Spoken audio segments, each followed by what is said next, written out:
Olá, bem-vindo ao nosso canal de filosofia. Esse canal foi prometido há muito tempo e só agora nós estamos implementando. Antes eu gostaria de explicar uma coisa para você. Eu não sou filósofo. Eu sou um ens philosopharum. Eu sou um ente filosofante, alguém que filosofa. Eu não sou um filósofo. Até porque eu não usaria um título que foi usado por pessoas como Aristóteles, Spinoza, Olavo de Carvalho, enfim, esses são filósofos, não é meu caso. Mas eu sou alguém que gosta do assunto e filosofa de vez em quando. Então, aqui, a minha ideia neste canal não é vir assim com aquelas biografias, né, dos filósofos, começar explicando onde foi que nasceu esse filósofo, que em tal idade ele fez tal coisa. Nada disso nos interessa aqui. Isso a gente encontra no Google, a gente encontra aí nas Wikipédias da vida, não precisamos ficar aqui vendo biografias. A ideia aqui é despertar em você o interesse de conhecer mais a respeito do filósofo em questão daquele momento ali. E claro que uma escolha básica para que comecemos seria Aristóteles, pelo qual eu tenho uma simpatia toda especial. Eu sempre digo que eu sou um discípulo de Aristóteles. Mas Aristóteles é praticamente assim uma definição natural, né, dentro do estudo da filosofia. O Aristóteles, ele é a nossa base realmente, né? Nós começamos sempre por Aristóteles porque ele é a nossa base. Mas em essência Aristóteles, ele era, no sentido mais estrito, ele era um homem comum do seu tempo. Se tornou um homem extraordinário em função dos seus estudos, das suas pesquisas, enfim. Mas, por exemplo, uma coisa que as pessoas já me falaram, né? Ah, você gosta de Aristóteles? Aristóteles tinha escravos. Ah, sim, Aristóteles tinha escravos. Como tinha escravos todas as pessoas, digamos, bem nascidas da Grécia daquele tempo. E os filósofos eram o topo, né, dessa cadeia social. E tinha sim, só que o conceito de escravidão em vigor na Grécia daqueles dias não era como nós temos no mundo atual. Nesse exemplo da escravidão dos negros africanos, por exemplo, né? Não era esse contexto de escravidão. Rapidamente explicando para você. A Grécia, enquanto Estado Nacional, ela não existia naquele tempo. Era um conjunto de cidades-estado. E cada uma lá era quase que um país à parte, né? Então, ocasionalmente havia guerra entre eles. Então, por exemplo, a guerra entre Atenas e Esparta. Aí Atenas fez lá um número X de prisioneiros, né? Prisioneiros de guerra. E esses prisioneiros de guerra são chamados reféns. Ali você vai pedir depois um resgate pela devolução dessas pessoas. E enquanto essas pessoas não forem resgatadas pelos seus parentes ou pelos seus governos, o que o Estado ateniense fazia? Ele coloca grupos, né, de prisioneiros para servir a, por exemplo, gente da aristocracia, os filósofos, os grandes militares ali, como se fossem escravos, né, serviçais daquela casa. Mas aquele homem que recebe esses escravos, no caso, são prisioneiros de guerra, não é o dono deles, tá? Essas pessoas recebem esses escravos como fiéis depositários. Eles são do Estado. O Estado está negociando a devolução deles lá junto ao seu país, lá, se houver interesse, né, em ter essas pessoas de volta. De tempos em tempos eles tomam de volta. Olha, pagaram o resgate para essas pessoas, tem que devolver, e devolvem. E a mesma coisa acontece do lado de lá. A Esparta fez vários prisioneiros atenienses que Atenas resolveu resgatá-los. Tá? Era nesse sentido que se falava de escravidão. Então Aristóteles teve Nesse sentido, ele teve escravos. Mas tinha também uma categoria de escravos que são esses prisioneiros que ninguém quis resgatar. O Estado não vai arcar com a despesa de manter essas pessoas, então acaba efetivando algo assim. Deixaram na casa do Aristóteles, vamos dizer, 10 desses reféns, e não houve interesse, tá? A outra cidade lá não quis resgatá-los. Então o que o Estado ateniense faz? Efetiva eles. Olha, agora eles são seus, você que cuide deles, arque com as consequências, né? Agora, para você ter uma ideia, a diferença de mentalidade, Aristóteles, quando faleceu, ele deixou um testamento libertando seus escravos. Ele não os passou para o seu herdeiro. Ele deixou as suas propriedades, deixou seus livros, deixou tudo que ele tinha. Mas quanto aos escravos, ele os libertou individualmente, né? Ele deu a liberdade para cada um deles, para que voltassem às suas respectivas terras, né? E, então é nesse sentido aí que você precisa entender o que era a escravidão naquele momento. Mas isso não é o que nos importa.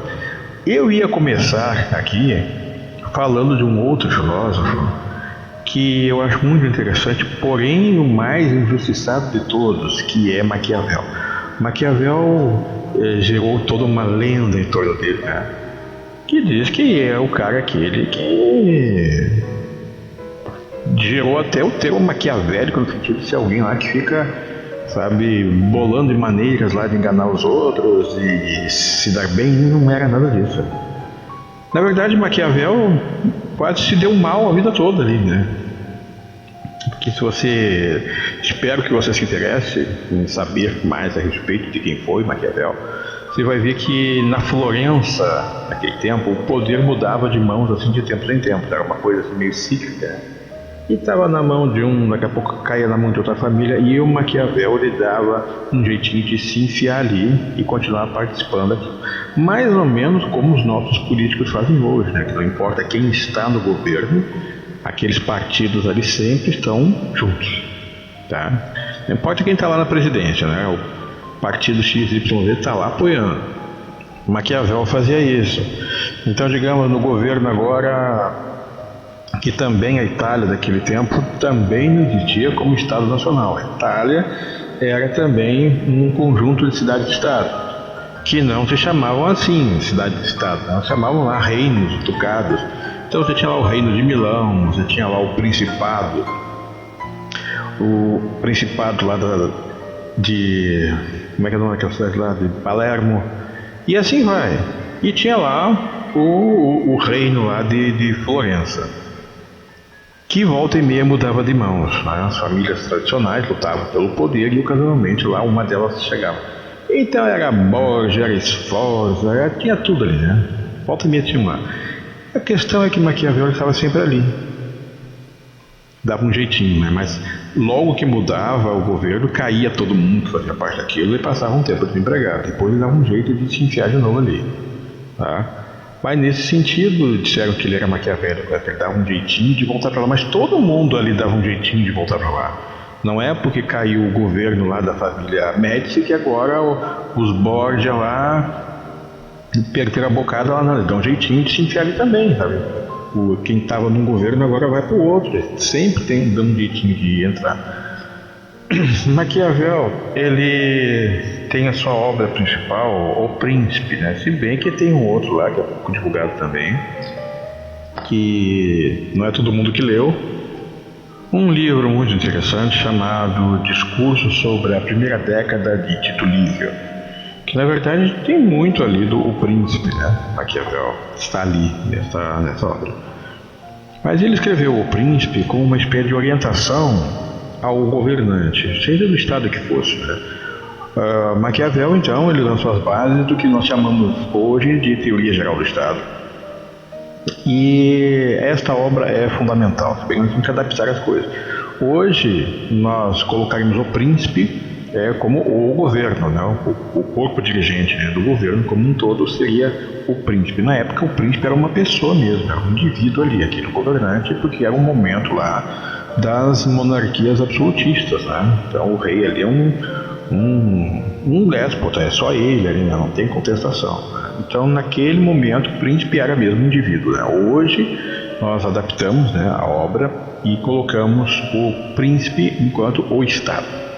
Mas os princípios são os mesmíssimos, né? Não muda basicamente nada. E ele tinha essa obra, né, que foi lançada como uma espécie de orientação, né, aos governantes, muito especial César Borgia. César Borgia, que é um filho do Papa Alexandre VI, ou seja, já bem, o Papa tinha uma penca de filhos, inclusive a Lucrécia Borgia, aquela que matava as pessoas com veneno, né? Então Alexandre VI era um Papa aí que diz que era responsável aí pelo aumento da densidade demográfica de Florença. Muita gente que era filho do Papa, né? O homem diz que era violento. Bom, de qualquer forma, O Príncipe é uma obra excelente. Eu recomendo a leitura, mas do Príncipe propriamente dito, né? Hoje você encontra obras como O Príncipe para executivos. Tem toda uma linguagem empresarial ali, né, das soluções de empresa para empresa. Não é isso que nos interessa. Vamos pegar em essência. Tá? Você leia O Príncipe, você vai gostar. Tá? E Maquiavel, ele escreveu uma coisa que particularmente eu achei muito interessante, que foi numa dessas aí onde ele perdeu o cargo, né? Ele chegou a ser chanceler de Florença. Aí mudou o governo de novo, aí ele se foi desempregado outra vez. E ele chegou a escrever o seguinte, que durante um tempo ele se retirou para sua casa no interior, que tinha lá uma pequena fazenda, ele se retirou para lá. Então ele diz que ele passava o dia na lida do campo, junto com os camponeses. Então o dia todo lá ele estava lá, né, cuidando das vacas, do arado, enfim. Mas à noite, isso que eu achei interessante dele, à noite ele vestia a sua melhor roupa, aliás, tomava um banho, vestia a sua melhor roupa e ia para a sua biblioteca para ter uma longa conversa com grandes homens da nossa história. Então ele passava a noite estudando, ele passava a noite lendo, e lendo filósofos principalmente. Tá? Eu acho Maquiavel fascinante. Ele foi injustiçado, né? Em função de pessoas que não entenderam. Pega uma frase e tira do contexto. Você diz lá que os fins justificam os meios. Está falando da atitude do príncipe. Então, o príncipe não pode ficar julgando segundo o coração, tem de julgar segundo a razão. E a dele dá conselhos, como por exemplo, o príncipe, ele tem que, quando ele assume o poder, porque ele tem várias maneiras do príncipe chegar ao poder. Ele pode ser um príncipe hereditário, ou seja, ele recebeu o trono do seu pai, o que então é bem mais tranquilo. Mas ele pode ser alguém que não tem linhagem real e chegou ao poder, um general, alguma coisa assim. Mas, de toda forma, se ele é um príncipe que chegou ao governo sem que aquilo fosse hereditário, ele teve que conquistar aquilo, o primeiro ato dele tem que se livrar de quem o ajudou a chegar ali. Então é aquela coisa bem predatória, como faz o pessoal aí da esquerda. Assim que atinge o poder, eles se livram de quem nos ajudou a chegar lá. Por quê? Porque Maquiavel, ele sacou a seguinte situação. Olha aqui, ó. Para chegar ao poder, o senhor general contou com a ajuda da família Médici e Colonna. Eles colocaram o senhor no poder. Se o senhor os desagradar, eles vão pegar esse mesmo poder que tem e vão ajudar outro cara a tirar o senhor daí, como tiraram o seu antecessor. Então, o senhor, para se consolidar no poder, o senhor tem que tirar dali quem o ajudou a chegar ao trono. Né? Então, isso é maquiavélico. Ele usa a pessoa para chegar ao poder e se livra delas. Não, se livrar não é propriamente matá-las, você afastá-las do trono, deixá-las meio longe. Não pode ficar ali conspirando à sua volta e ficar de olho nela. Se ela tiver que matar alguém ali, eles matavam mesmo. Né? Mas a ideia não era essa, a ideia era afastá-los. Né? Você fica em cima de você e dando palpite, querendo governar junto com você, e deixar claro que agora o príncipe aqui sou eu. Sabe? Então, coisas assim fizeram as pessoas ter uma imagem muito distorcida a respeito de Maquiavel, no sentido de que ele usa as pessoas, e não era esse o caso. Como ele dava conselhos, por exemplo, que o príncipe, ele tem momentos que ele vai ter que distribuir castigos né, as pessoas que fizeram para merecer, e também bondade, tem que fazer bondade também, porque ele não pode se manter no governo o tempo inteiro pelo terror, exercendo medo nas pessoas. Ele tem que fazê-lo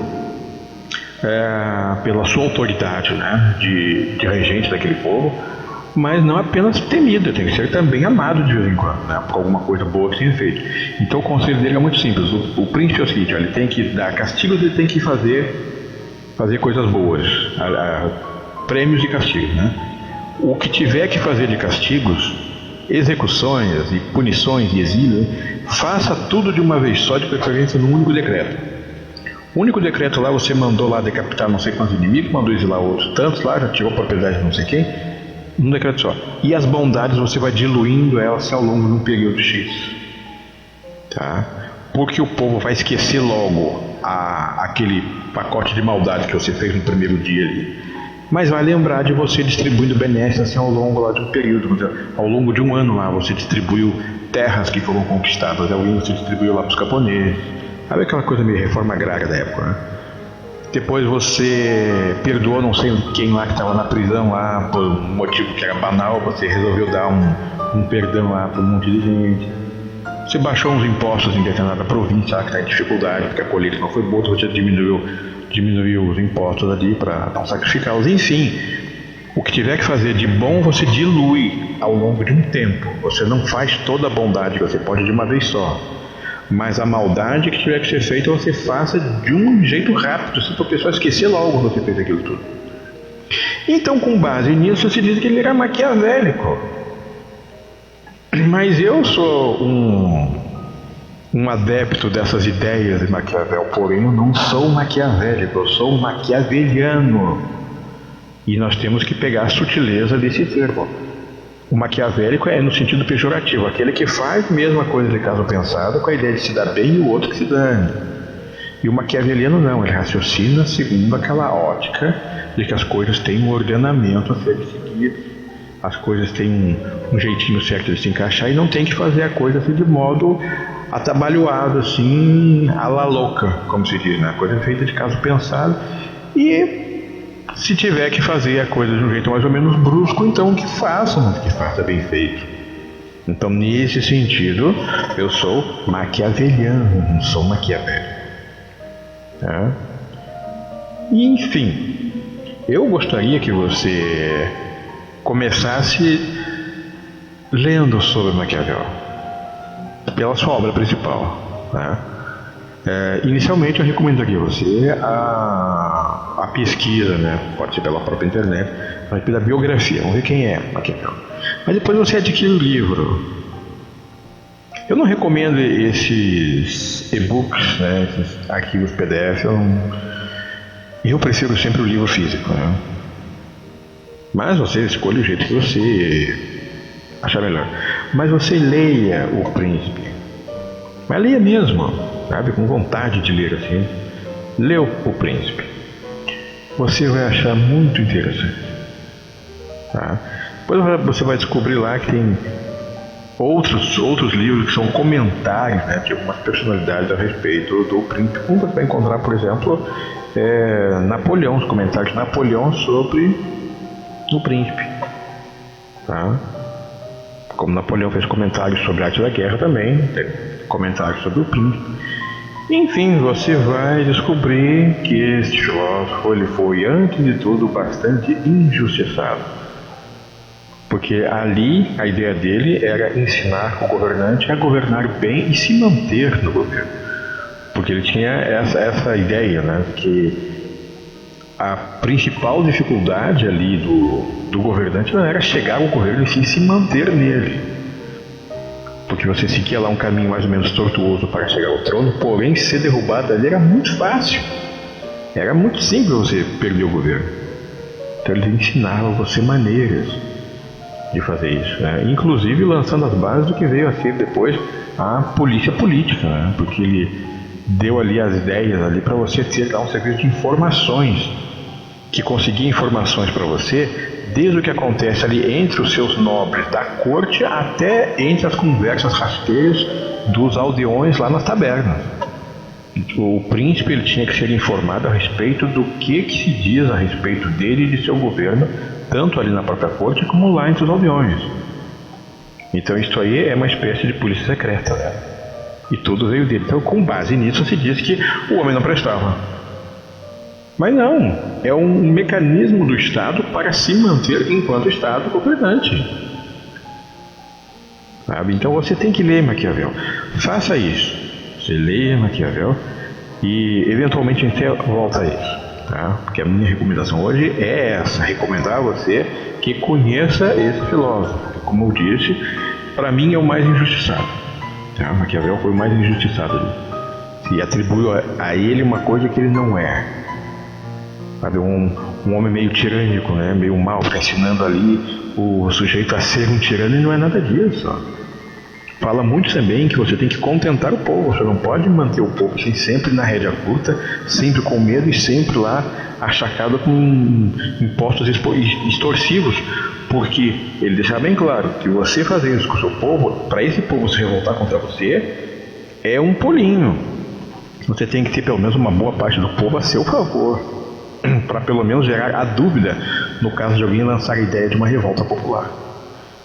Porque se você é um tirano e alguém lança a ideia de uma revolta popular, há adesão em massa. A não ser que você tenha sido um bom governante. Aí você não vai ter uma adesão em massa. Alguns vão aderir, porque perderam alguma coisa, né, com seu governo. Mas outros tantos ou não perderam nada ou até ganharam alguma coisa com seu governo. Sabe? Aí ele regula também a coisa ali de contratação de tropas mercenárias. Às vezes você tem que fazer isso. Que diz que você tem que, assim que essas tropas mercenárias cumprirem a sua atividade, você tem que se livrar delas, tirar do país o mais rápido possível, porque elas podem ser devidamente aliciadas por algum inimigo político seu se voltarem contra você. Então ele dizia para ter muito cuidado com essas tropas mercenárias, né? Mais ou menos como um certo partido faz hoje, com movimentos sociais, não sei o que. Daqui a pouco ele vai ter a surpresa lá que um outro partido veio e conseguiu cooptar essas forças sociais agora contra o seu criador. Então, use as tropas mercenárias, mas com parcimônia, e assim que cumprir a sua tarefa, tira eles do país, né? Não deixa eles ali. E tudo isso você encontra ali em Maquiavel, tá tudo escrito lá. Então leia, tá? É a minha recomendação. E daqui a pouco eu volto com mais alguma coisa aqui de algum outro filósofo que nós vamos escolher aqui, algum filósofo do qual nós vamos falar. Mas eu quis começar não por Aristóteles, mas por Maquiavel, justamente por isso que eu expliquei. Ele foi injustiçado, sabe? Ele não é isso. Agora, quem fez essa imagem dele é quem não conhece. Então, pensou lá umas frases ali que foram tiradas de contexto para criar a ideia de que o homem lá era um tirano. Ele só não exerceu a tirania porque ele não estava no governo, mas ele tinha lá o conhecimento para isso, caso um dia ele mesmo chegasse ao governo, coisa que ele nunca ambicionou, né? Chegar ao poder, ele nunca teve essa ambição. Mas até Henrique VIII tomou conhecimento dos escritos de Maquiavel, que Henrique VIII tinha um secretário chamado Cromwell, que não é aquele da Guerra Civil Britânica lá dos anos 1600, alguma coisa, foi bem antes. Mas o homem chamava Cromwell, era uma espécie de chanceler de Henrique VIII, que trouxe, de uma das suas viagens, né, à Itália, trouxe um exemplar do Príncipe. E Henrique VIII leu aquilo e disse: eis aí um homenzinho muito interessante, gostaria de conversar com ele se tivesse chance. Henrique VIII, muito bem. Meus amigos, por enquanto era isso. Estou começando a cumprir a minha promessa aqui de que haveria um capítulo de filosofia, como lá na Megapage também nós vamos ter um capítulo que já tem área filosófica lá. Se você entrar lá na Megapage, lá no final do menu, sabe, no menu, ali tem área filosófica, né? Você clica ali, já tem uma coisa de filosofia lá, mas vai ser bem ampliado isso, tá? Estou assumindo aqui o compromisso, né, que nós vamos ampliar isso. No mais, meus amigos, foi um grande prazer estar aqui com vocês. Daqui a pouco voltamos com mais alguma dica de outros filósofos para você conhecer e expandir os seus conhecimentos. Que a nossa ideia é essa, tá? induzir você a conhecer mais a respeito desses homens. Um grande abraço para vocês, tá? Aqui Daniel de Ávila, conversando com vocês nesse momento aqui, e até a próxima oportunidade, tá? Grande abraço.